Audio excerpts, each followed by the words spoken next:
எத்தனை பேர் ஆமென் சொல்றீங்க? எத்தனை ஆமென் ಅಂತೀರಾ? ஒரு மனுஷனுக்காக ஆயிரக்கணக்கான மரங்க பலன் கொடுத்துட்டு இருக்கிறது எனக்காக தான். ಒಂದು ಮನುಷ್ಯಗಾಗಿ ಒಂದು ಸಾವಿರಾರು ಮರಗಳು ಫಲ ಕೊಡ್ತಿರುವಂತದ್ದು ನನಗಾಗಿಯೇ. காட்டுல இருக்கிற விலங்குகள் எல்லாம் எனக்காக தான். ಕಾಡಿನಲ್ಲಿರುವಂತ ಪ್ರಾಣಿಗಳೆಲ್ಲ ನನಗಾಗಿಯೇ. அழகான மீன்கள் எல்லாம் எனக்காக தான். ಸುಂದರವಾದ ಮೀನುಗಳೆಲ್ಲ ನನಗಾಗಿಯೇ. பார்க்க அழகான பூக்கள் எல்லாம் எனக்காக தான். ನೋಡುವುದಕ್ಕೆ ಸುಂದರವಾಗಿರುವಂತ ಹೂಗಳೆಲ್ಲ ನನಗಾಗಿಯೇ. Because ಯಾಕಂದ್ರೆ I contain the word God in me.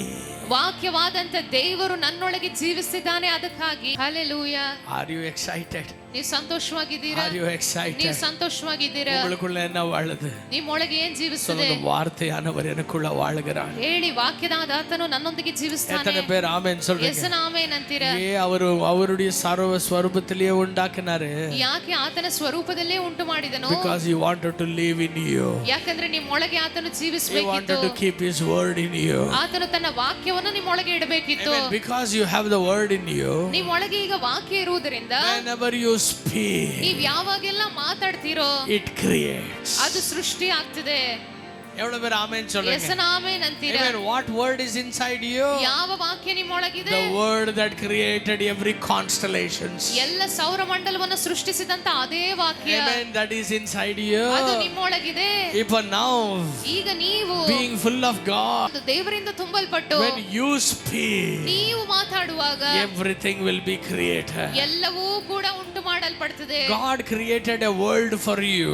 ದೇವರು ನಿಮಗಾಗಿ ಭೂಮಿಯನ್ನು ಉಂಟು ಮಾಡಿದನು. But with that word, ಆ ಒಂದು ವಾಕ್ಯ, you can create your world. ನೀವು ನಿಮ್ಮ ಲೋಕವನ್ನು ಅದರಿಂದ ಸೃಷ್ಟಿಸಿಕೊಳ್ಳಬಹುದು. எவ்வளவு பேருக்கு நான் சொன்னதே புரியுதுங்க? ಹೆಸರಿಗೆ ನಾನು ಹೇಳಿದ ಅರ್ಥ You ಆಗ್ತಿದೆ? can create your own world. ನೀವು ನಿಮ್ಮ ಲೋಕವನ್ನು ನೀವೇ நான் ಸೃಷ್ಟಿಸಿಕೊಳ್ಳಬಹುದು. இன்னொரு பூமியை சொல்லிட்டு இல்ல. ನಾನು ಇನ್ನೊಂದು ಭೂಮಿಯನ್ನು ಹೇಳ್ತಾ ಇಲ್ಲ. வாழ்க்கை எப்படி எல்லாம் இருக்கணுமோ அதை நீ உருவாக்க முடியும். ನಿಮ್ಮ ಜೀವಿತ ಹೇಗಿರಬೇಕಂತ ಅದನ್ನ ನೀವು ಉಂಟು ಮಾಡಿಕೊಳ್ಳಬಹುದು. எத்தனை பேர் ஆமென் சொல்றீங்க? ಎಸನ ಆಮೆನ್ ಅಂತೀರಿ? ஏனென்றால் ಯಾಕಂದ್ರೆ the thing that is inside you, ನಿಮ್ಮ ಒಳಗಿರುವಂತಹ ಕಾರ್ಯ, it has a creating power. ಅದಕ್ಕೆ ಸೃಷ್ಟಿ ಮಾಡುವಂತ ಶಕ್ತಿ It has ಇದೆ. creating power. ಅದಕ್ಕೆ ಸೃಷ್ಟಿ ಮಾಡುವಂತ எவ்வளவு ಶಕ್ತಿ பேர் ಇದೆ. ஆமென் சொல்றீங்க? ಎಸನ ಆಮೆನ್ ಅಂತೀರಿ? That's why ಅದಕ್ಕಾಗಿಯೇ Jesus came down as a human being. ಯೇಸು ಕ್ರಿಸ್ತನು ಮನುಷ್ಯನಾಗಿ ಇಳಿದು ಬಂದನು. He showed what authority we have in our word. ನಮ್ಮ ಮಾತಿನಲ್ಲಿ ಏನೆಲ್ಲ ಅಧಿಕಾರವಿದೆ ಅಂತ ಆತನು ತೋರಿಸಿದನು. Amen. Hallelujah. Hallelujah. நம்ம கையிலேயே வச்சுக்கிட்டு, ನಮ್ಮ ಕೈಯಲ್ಲೇ ಹಿಡ್ಕೊಂಡು, தலை மேலேயே ஸ்பெக்ஸ் வச்சுக்கிட்டு, ತಲೆ ಮೇಲೆಯೇ ಸ್ಪೆಕ್ಸ್ ಅನ್ನು ಹಿಡ್ಕೊಂಡು ஊரெல்லாம் திரிஞ்சிட்டு இருந்த எங்களை பார்த்து ಒಂದು ಊರೆಲ್ಲ ತಿರುಗ್ತಿದಂತ ನಮ್ಮನ್ನು ನೋಡಿ ஆண்டவரே இறங்கி வந்து, ದೇವರೇ ಇಳಿದು ಬಂದು, I will show you what power you have in your, amen, inside you. ನಿನ್ನೊಳಗೆ ಯಾವ ಶಕ್ತಿ ಇದೆ ಅಂತ ನಾನು ನಿನಗೆ ತೋರಿಸ್ತೇನೆ ಅಂತ You know ದೇವರು what ಹೇಳಿದನು. Jesus did? ಯೇಸು ಏನ್ ಮಾಡಿದನು ಗೊತ್ತಾ? He said to the storm, ಆತನು ಹೇಳಿದನು, ಅಲೆಗಳಿಗೆ ನಿಶ್ಶಬ್ದ. அப்படியே மௌனமான. ಹಾಗೆ ಅದು ಮೌನವಾಯಿತು. Amen. Hallelujah. Hallelujah. He spoke to the fig tree. ಆತನು ಅಂಜೂರದ ಮರಕ್ಕೆ ಹೇಳಿದನು, நீ என்னைக்குமே பலன் தரக்கூடாது. ಇನ್ನೆಂದಿಗೂ ನೀನ್ ಫಲ ಕೊಡಬಾರದು. அடுத்த நாள் எல்லாம் காஞ்சு போய் விழுந்திருந்தது. ಮರುದಿನ ಎಲ್ಲವೂ ಒಣಗಿ ಹೋಗಿತ್ತು. Amen. Disciples were shocked. ಅವನು ಶಿಷ್ಯರಿಗೆ ಭಯ ಆಯಿತು. ಅಮ್ಮಾ, ಹೀಗೆಲ್ಲ ಮಾಡ್ತಾರೆ. Hallelujah. Hallelujah. When Jesus commanded the storm, ಯೇಸು ಕ್ರಿಸ್ತನ ಒಂದು ಅಲೆಗೆ ಆತನು ಗದರಿಸಿದಾಗ, when he commanded the winds, ಆತನು ಬಿರುಗಾಳಿಗೆ ಗದರಿಸಿದಾಗ, when he spoke to the waves, ಆತನು ಅಲೆಗಳಿಗೆ ಮಾತನಾಡಿದಾಗ, do you know, ನಿಮಗೆ ಗೊತ್ತಾ, amen, everyone were tired, fully wet.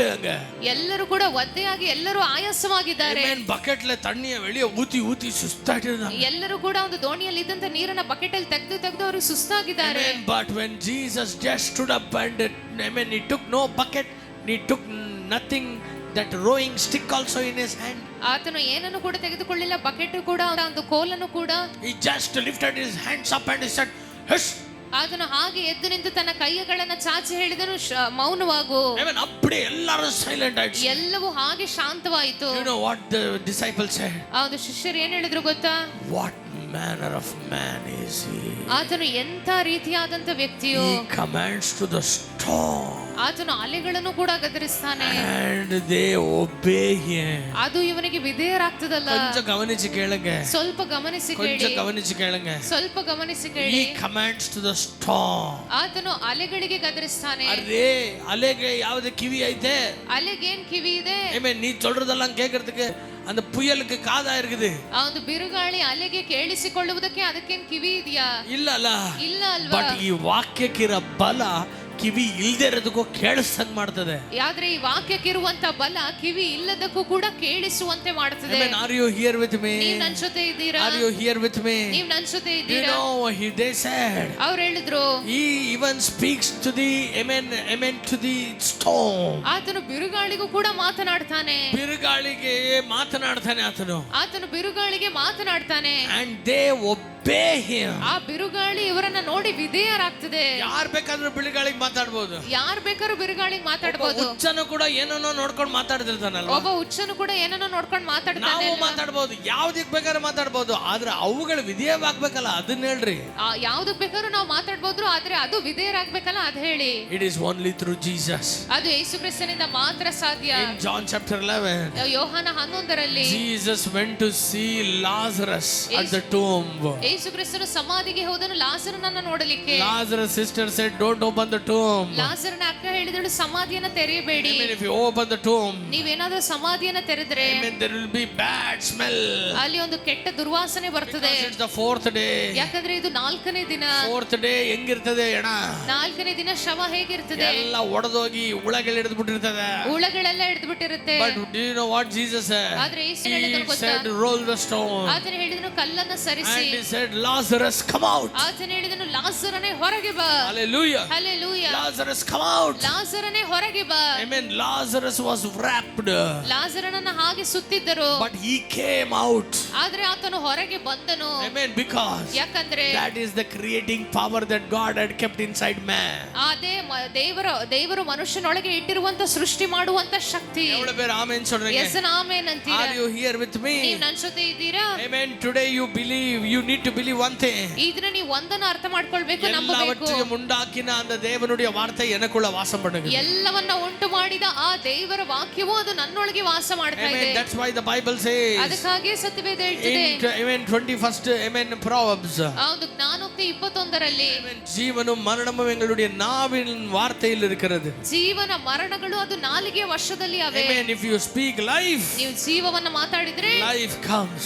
ಜೀವವು ಉಂಟಾಗ್ತದೆ. If you speak death, ನೀವು ಮರಣವನ್ನ ಮಾತಾಡಿದ್ರೆ you will see, amen, destruction. ನೀವು ನಾಶನವನ್ನ ನೋಡ್ತೀರಾ. நான் சொல்றது எத்தனை பேருக்கு புரியுது? ನಾ ಹೇಳಿದ ಎಷ್ಟು ಜನಕ್ಕೆ ಅರ್ಥ ಆಗ್ತಿದೆ?